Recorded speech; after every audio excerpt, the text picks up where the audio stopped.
There have been no major reported incidents as the country welcomed international delegates for the G20 Summit. This is according to the Border Management Authority, the BMA, which has been facilitating the movements of delegates into and out of the country. The BMA says its officials have been working around the clock following the end of the two-day gathering this afternoon to manage the exit leg of the summit. This includes liaising with foreign missions to obtain up-to-date departure schedules. BMA National Commissioner Dr. Michael Masiapato joins us now to unpack this a little bit further. Commissioner, good evening and thank you for your time. Good evening, Juliet, and thanks for this opportunity. As the Border Management Authority, we are glad that you've invited us.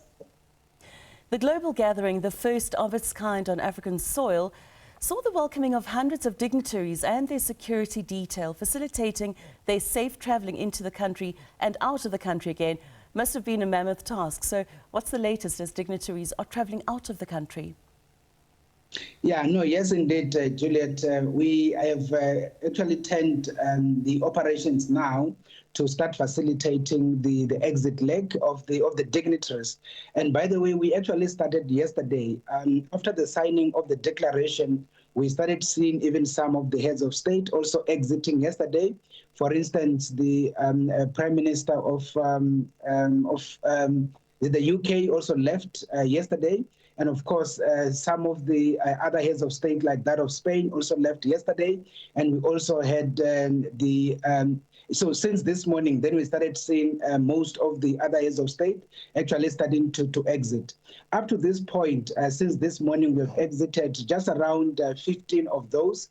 And as I'm talking to you now, we are actually continuing to exit the others. So we are basically doing that at OR Tambo International Airport. We are also doing that at Lanseria International Airport together with Waterkloof Air Force Base. And of course, this is an operation that includes a multiplicity of stakeholders as we basically do the border management leg of it. Now, we understand there have been minimal reported incidents, save for one where a passenger was found in possession of prohibited species.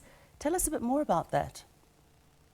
Yes, indeed. When we were then handling the entry leg of the entire operation, we also encountered a Chinese national. But by the way, the individual was not necessarily coming for the G20. It's just that it happened during this particular period of the G20 at OR Tambo International Airport. We actually encountered an individual who actually had a Chinese crab that was actually put into some sort of a cooler box, and it was basically hidden in there.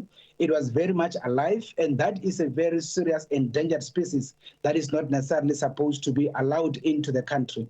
So on that particular basis, through our canine unit, where we have the sniffer dogs that are actually there to be able to check on the luggages of individuals, they were actually able to pick that up, and we actually found that through, and we had to get the individual arrested. And as we speak, the person was then handed over to the South African Police Service together with the officials from the Department of Forestry and Fisheries to be able to process that individual further. Now, as we wrap, Dr. Masiapato, residents of Johannesburg have expressed frustration as numerous roads were closed, obviously to allow for travelling of dignitaries to various airports. Are you able to talk to the possibility of more dignitaries leaving the country tomorrow or during the course of the week, bearing in mind the importance of not creating space for security breaches?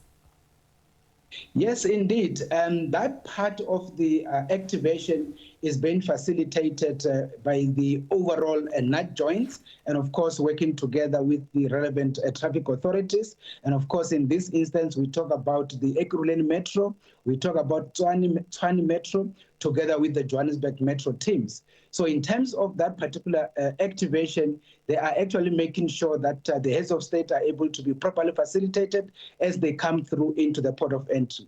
From where we are sitting, the majority of the heads of state will be out throughout the night. And of course, by tomorrow, there will be less of those. And of course, I suppose the traffic authorities will be able to do the updates in terms of the routes that are going to be affected. But from where we sit, from a border management authority point of view, we have actually, we are basically at a position where we can actually indicate that the majority will be out throughout the night into tomorrow morning.